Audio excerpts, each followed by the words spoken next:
Hello, everybody.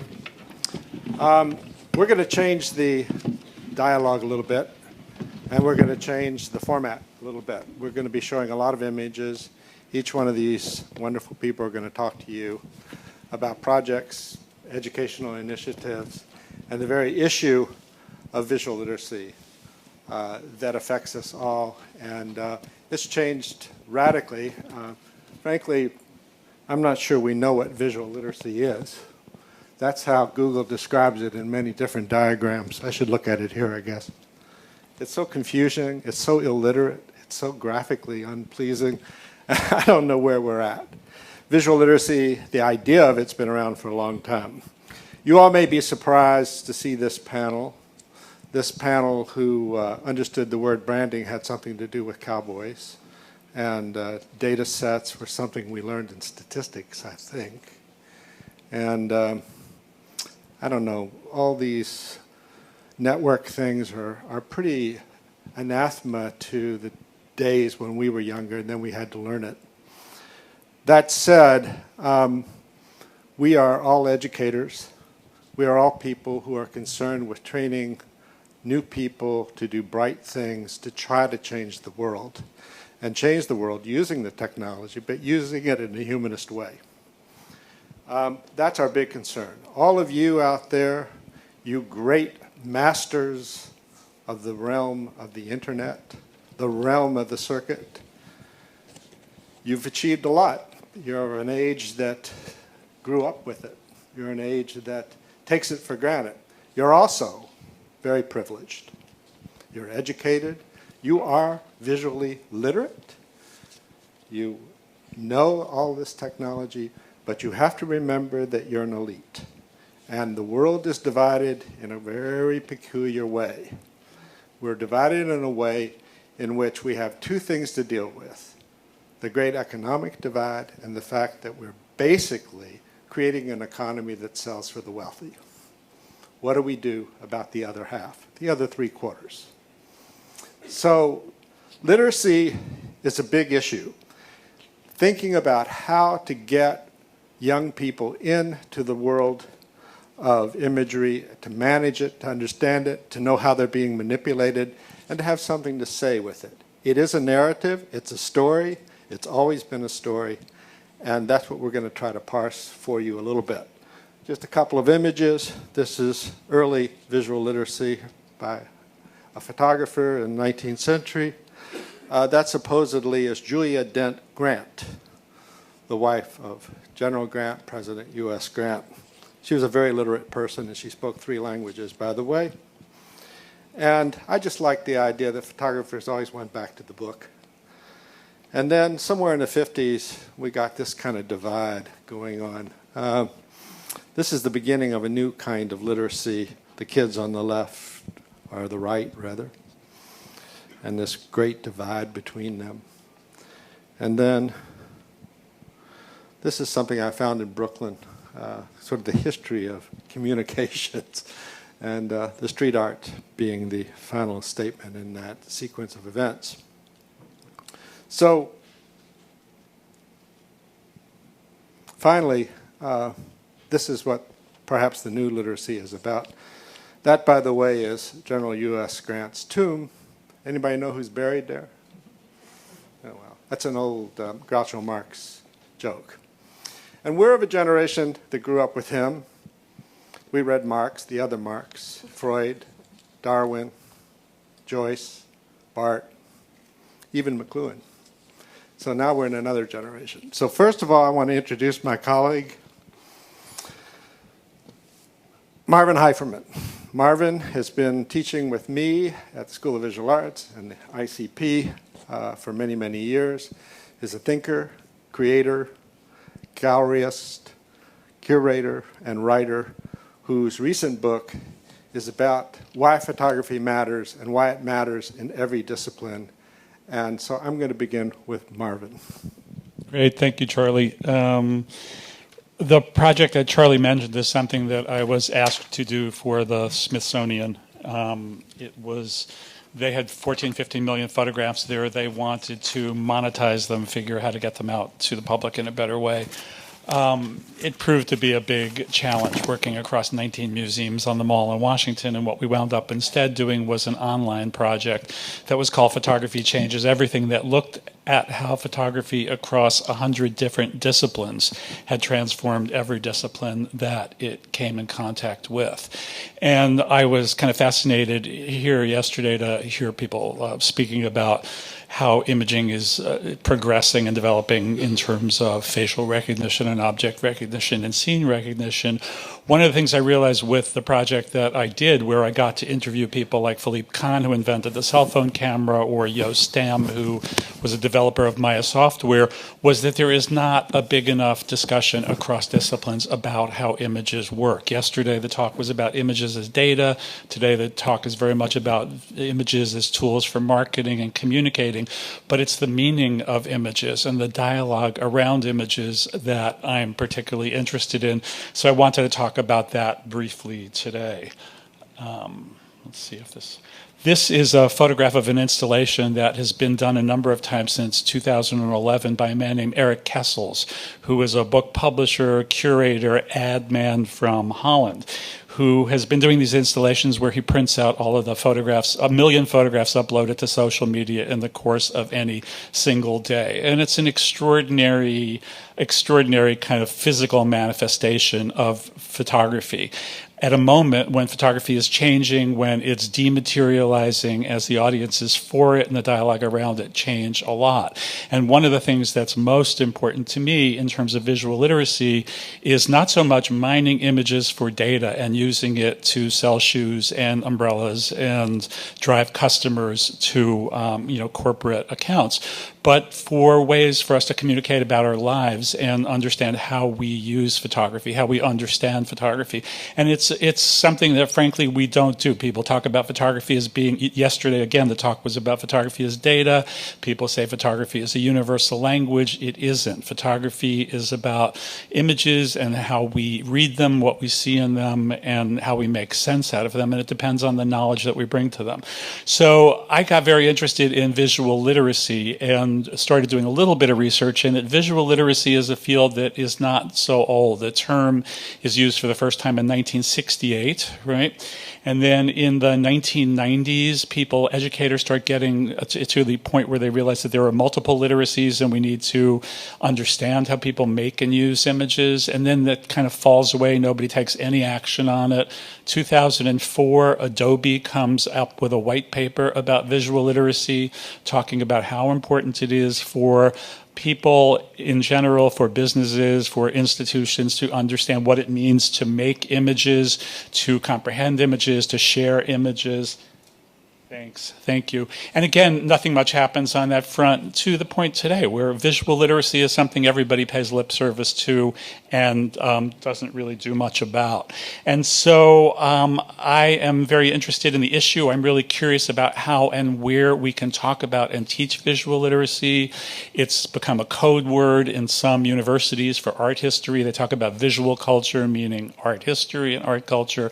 But we need to look around at all the images that we make and all the images that we use. Estimates for last year were anywhere from, 1.5 million to 2.5 billion images being made every day. What do they mean? What do we think when we see them? And how do we make sense out of them? So I started a project after I left the Smithsonian that's called Why We Look, that is a Twitter and Facebook-based project where every night before I go to sleep, I scan the media for stories about photographic images and visual culture and post links to them. And I'm fascinated by stories such as the ones we heard yesterday about facial recognition, surveillance, scene recognition, all of that stuff. But I'm also interested in images that make people talk, that start conversations around photographic imagery. And so I just wanted to show a few of them today. This is one that happened in the last couple of weeks following up the big dress, image a month or two ago, which is it a blue dress or a black dress? This is the cat going up or down the stairs, right? This is an image that generated a tremendous amount of conversation. And you can approach this image in terms of the image itself, in terms of the psychology of the way we see, in terms of perception. And I was fascinated to see millions of people engaging and talking about this image. But there are other images that generate all kinds of conversation. This is an image from a year ago when a woman visiting Auschwitz, who had talked about it a lot to her father, who had died a couple of months before, went to Auschwitz and was happy to be there because it made her think about her father. She took a selfie, she put it up online, and she got creamed, right, for being a narcissist and, you know, the most despicable person on earth. And it was a very, very interesting thing to see an image go out there through technology that has many, many readings, many meanings to different people, and see the dialogue around it. This was an image that went up a couple of weeks ago after the National Guard was called into Baltimore. The woman who took the picture put it up on Twitter. It was picked up on Reddit. Within a day or two, 2.5 million people saw the picture, and everybody was commenting about this photograph and saying, oh, this is cute. This picture is cute. And the woman who took the picture, his retort to it was, this isn't cute. This is sad. Right? This was sad for Baltimore. This is sad that the National Guard had to be called in here. It's sad that we have to explain situations like that to our children. So I'm like fascinated by the kind of initial public response to this and the possible meanings of a picture like this and what kind of dialogue can be had around them.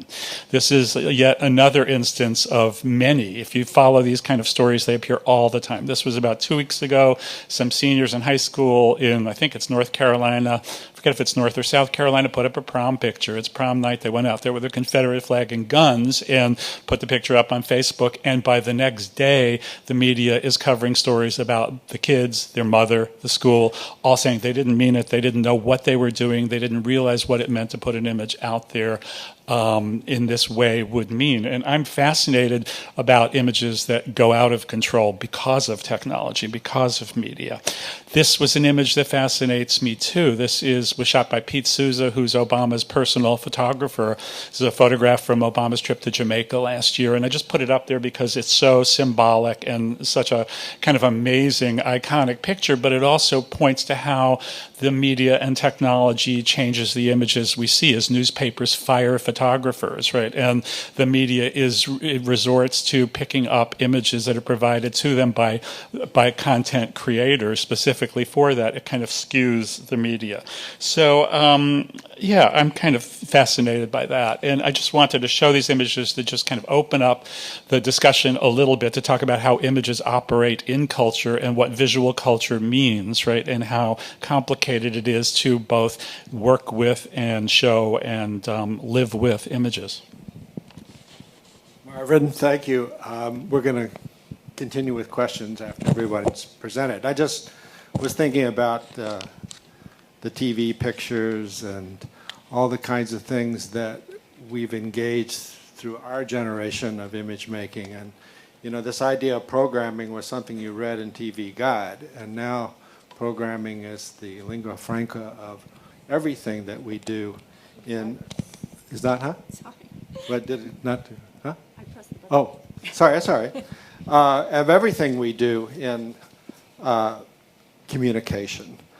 And so I'm sure at the very base of visual literacy is the need to make sure that every school kid learns the essence of programming and that it's part and parcel of a new education that needs a big technological boost from those who can do it. Okay, our next speaker, Elizabeth Kilroy, is a graduate and teacher at NYU. She graduated from ITP in the early days of that new and exciting program. And she teaches in the photography and Tisch program of the arts. And most recently, she has been hired to create a new program in visual narratives for the ICP, the new ICP. And this is an exciting program that deals with the very nature that image makers, creative people need to learn how to deal with the narrative, deal with the story. Every image has a story in it, and that's part of what we need to parse in order to become more visually literate. So, Elizabeth? Hi, everybody. So I'm going to start with, if this works, the top. This one. Okay. Whoops. So I'm going to start with this sort of rather scary-looking image of strategies or sitemaps for building nonlinear interactive stories or games on the web or in apps.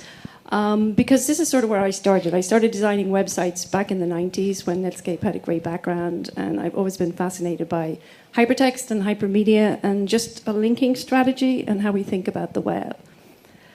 So to move this into the realm of photography, you'll see here some images. These are images by the artist David Hockney. They're from his Joiners series, and the image of Bill Brandt and his wife Noya is a collage of Polaroids, where Hockney is playing with the idea of time and space in photography. And actually, they are actually looking at the images of themselves being made as he's making this collage. And he sort of moved away from that into creating these Pentax prints, which were, they didn't have the borders, they didn't have the edges, they didn't look like Instagram. And they, to me, are sort of non-linear narrative storytelling using flat photography, printed photography. And this is his image. His images tend to be very meta. He's talking about watching photographers, watching other photographers. So this is his image of himself photographing Annie Leibovitz in the Mojave Desert in 1983, and she's actually photographing him as well. So another photographer who sort of plays with this idea of nonlinearity and playing with space and surface and images is Jan Dibbetts. And he's actually a bit of a curmudgeon. He really doesn't like very many photographers. He's constantly criticizing almost all photographers, except perhaps himself. And he thinks that there's far too many nice images in the world. So the last time I checked, we had about 1.5 million sunset images on Instagram. And do we really need any more? That's just in a few years. How many sunset images are we going to have in another 5 years, another 10 years, another 20 years? So we have to sort of think about what's happening with all these images. How do we make sense of them? We've got so many of them. There's such a proliferation of images. Who's making these images? Who's looking at these images? How do we even make sense of it? So this was some stats from just a couple of days ago when I checked to see who the top 15 people using Instagram were. And there isn't one single individual photographer on that list.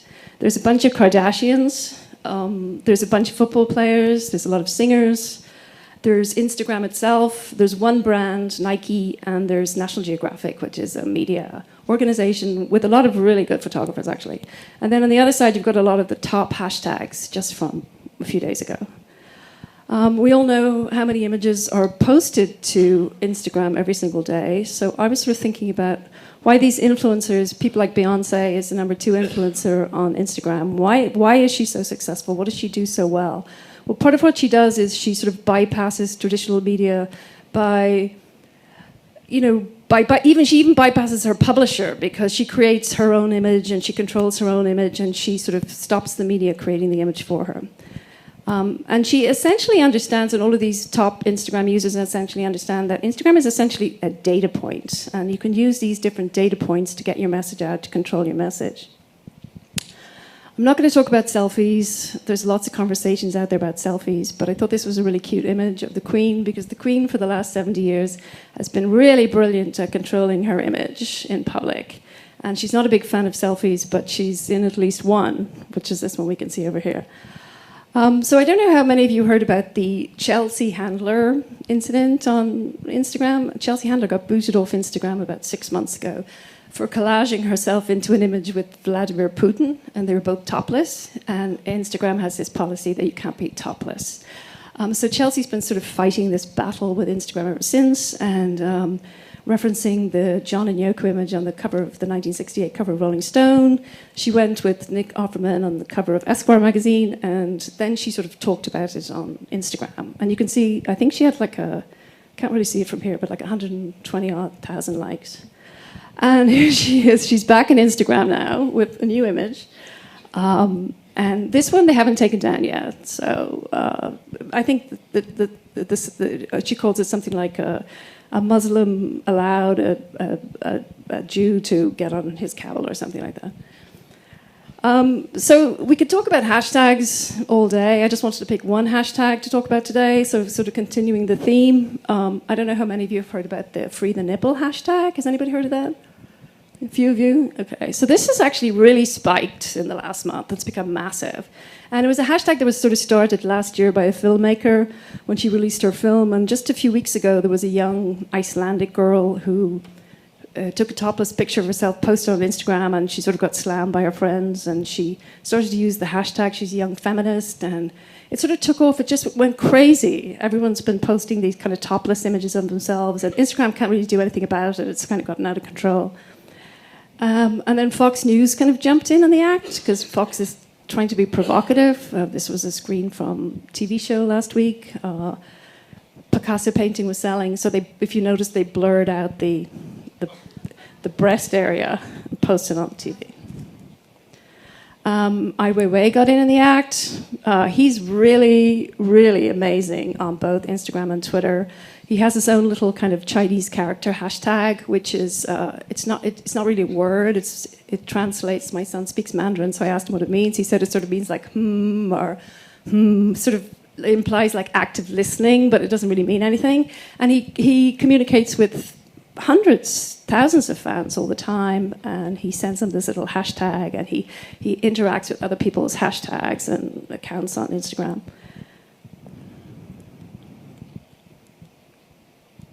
He started his own hashtag called Flowers for Peace, and you can see lots and lots of kind of banal images of flowers with this hashtag, but following Ai Weiwei. So Beyonce is the number 2 influencer on Instagram, and here she is pictured with her husband, Jay-Z, in front of the Mona Lisa, and she is deliberately trying to recreate the Mona Lisa's sort of enigmatic smile and her slightly tilted facial expression.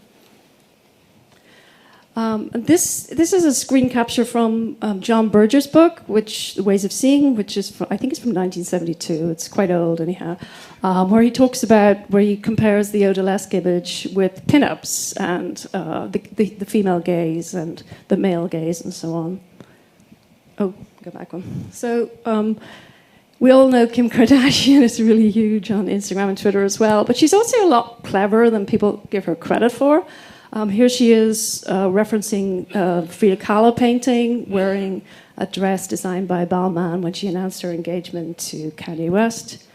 And she often recreates kind of artistic images, the 3 beauties, the Gauguin, the 2 sisters.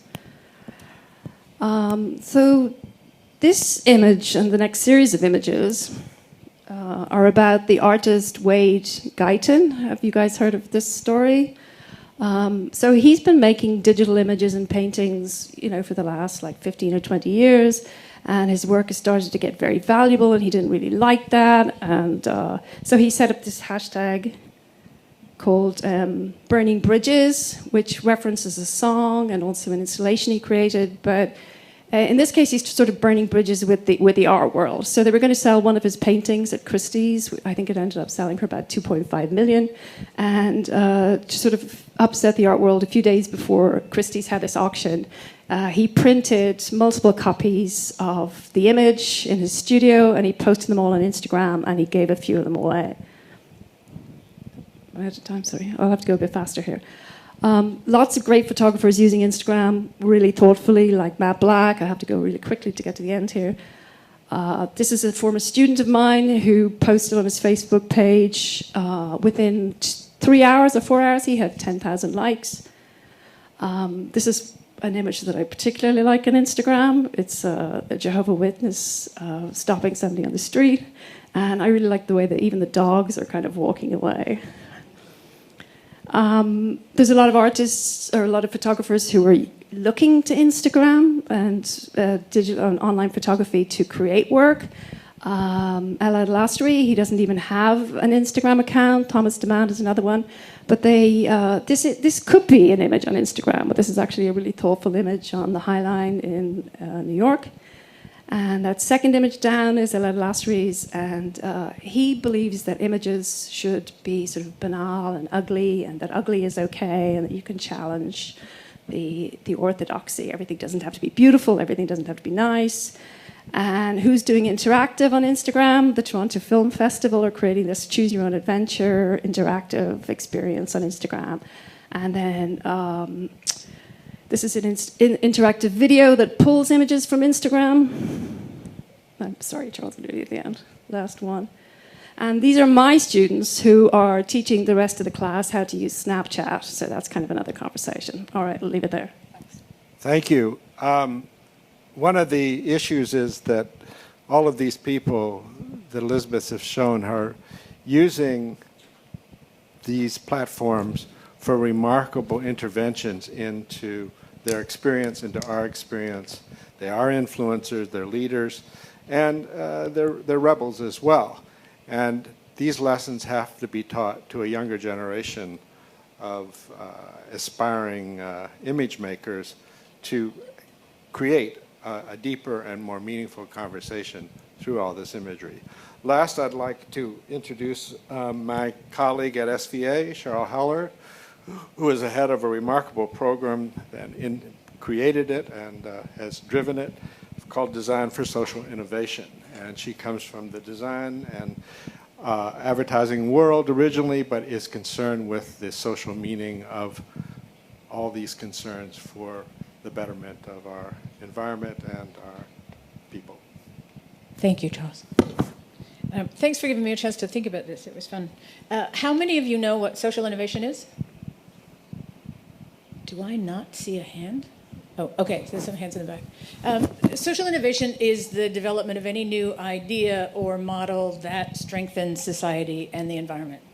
And it is, by definition, always done with an intended outcome. You set out to solve a problem and you create a program to do that. And what it means is that the visuals used in social innovation always have an agenda. They're never neutral. And in fact, they're a whole lot like you would use images in advertising or marketing. No one in social innovation will ever admit this because and the outcome is always beyond how many products are sold or how many how many clicks you get or all of that stuff. It's intended to have an impact on a whole system and be responsible for it. The way that images have been used in social innovation changes. One sec.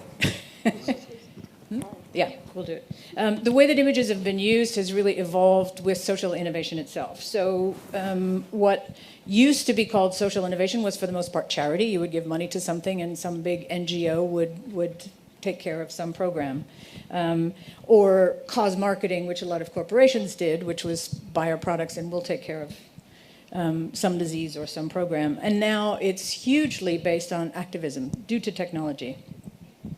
Another shift is from, as I said, this all being done by institutions, people couldn't get involved, now to programs that are principally citizen-led. So again, technology's allowed everyone to have a voice and become an activist in it. And another transition is from storytelling, and you'll see in the first image, to things that are much more data-driven, which often go back to storytelling, but the kinds of literacy, visual literacy that's needed has shifted. Okay, I think I can do this now. Sure. Thanks. Yeah, there's too many.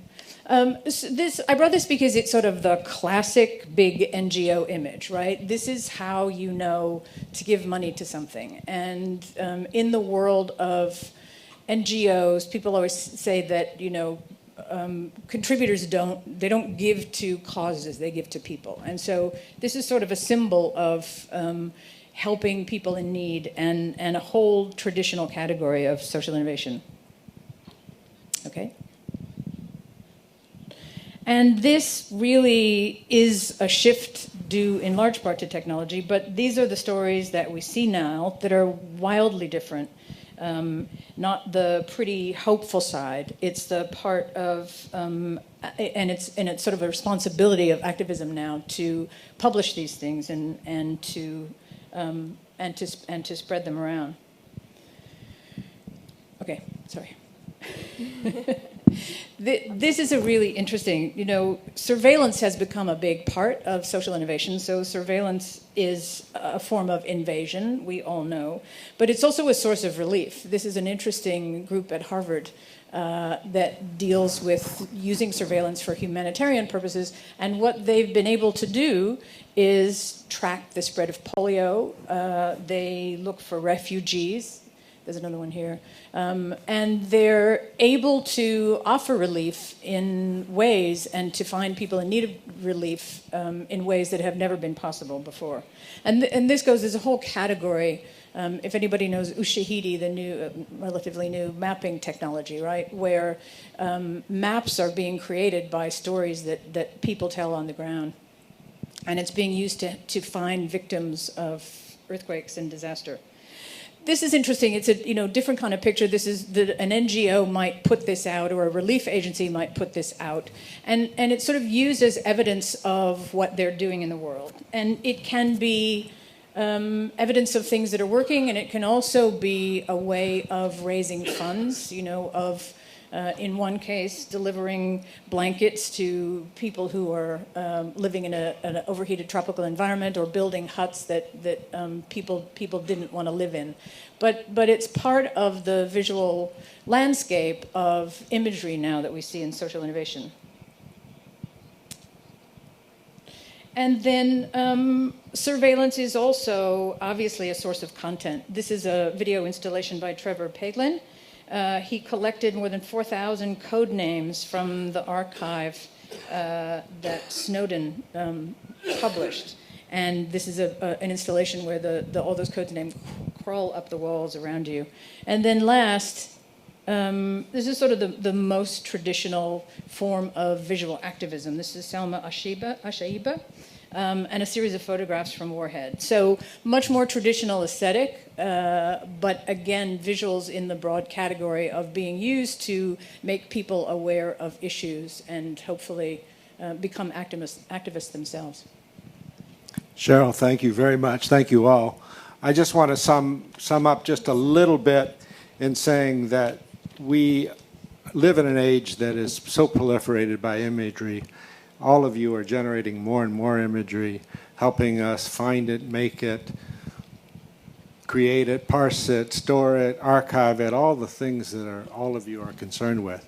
But the ultimate question is, what do we really do with it? How do we get meaning from it? And how do we allow individuals, not computer marketers or not branders and not even educators, but ordinary people, to find meaning in their own stories and narratives in those images, and to be able to get to them and use them productively, other than just for the obvious entertainment needs and for the obvious commercial needs, but rather for the subjects that we are touching upon only briefly, but we hope stimulatingly. Thank you very much. Very much. That was fantastic. Thank you, Charlie.